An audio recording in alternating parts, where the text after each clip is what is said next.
Does the universe expand in the Big Bang solely because of the switching of the atomic forces?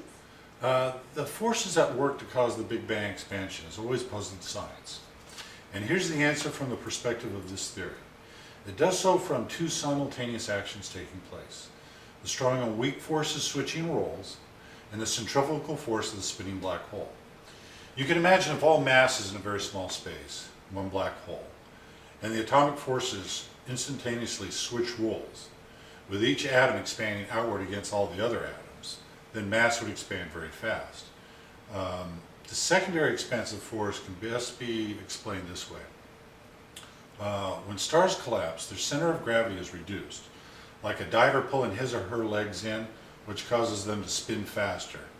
In one case, a neutron star was observed spinning faster than 7,500 times a second. So a black hole that contains all the mass in the universe in a relatively small space would spin at a very high rate of speed.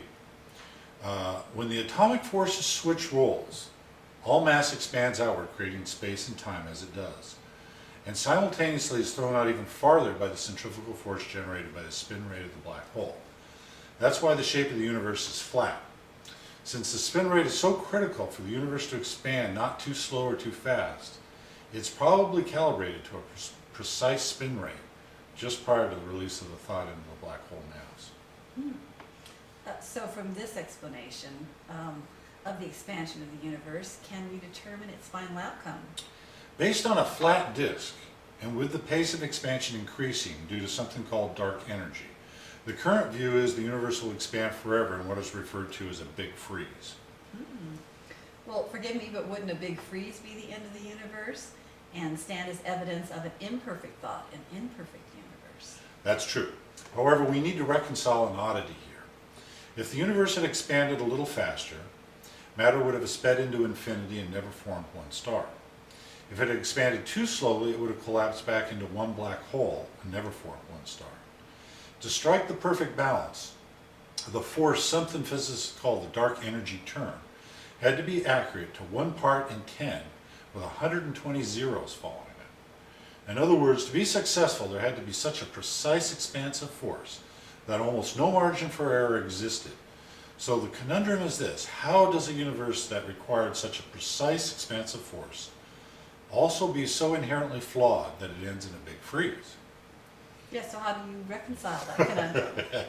Well, quite easily, I hope. If a body of experimental work is done that supports the first prediction of quantum magnetism, and in so doing, this theory gains acceptance from the standpoint of providing evidence for the cycling force of convolution, then at some point, science will probably transition from a perspective of an anything-goes universe, in which we could end in a big freeze, to a perspective of understanding that we exist in an oscillating universe, and that we just haven't put all the pieces of the puzzle together yet to understand exactly how the universe will eventually collapse into a big crunch. After all, what would be the design basis of consciousness compressing to higher thought levels just to spend eternity traveling farther out into the vacuum of cold, empty space? I see what you're saying, good point. In other words, since the Big Bang occurred once, it'll occur again. Yes, quite true, but also since it would then be easy to conclude from the convolution cycle that the Big Bang was the result of a thought transfer, then it's also easy to understand that the source of such a precise thought wouldn't include the prospect of a big freeze. Well, do you have any inclination as to how all mass and consciousness will conclude this cycle in a big crunch? That's a good question. I have a suspicion that as this flat disk shape expands, it will spread out and curve back to its point of origin. Anything that was above the equator of that spinning black hole at the time of the Big Bang will curl back this way, and anything below will curl back this way. The mass over here will curl, and think of it as just a big donut, and it's all curling back in.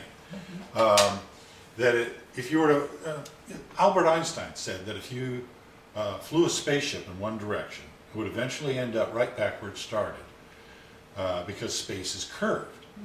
So why should it be any different for a collection of celestial bodies? Makes sense.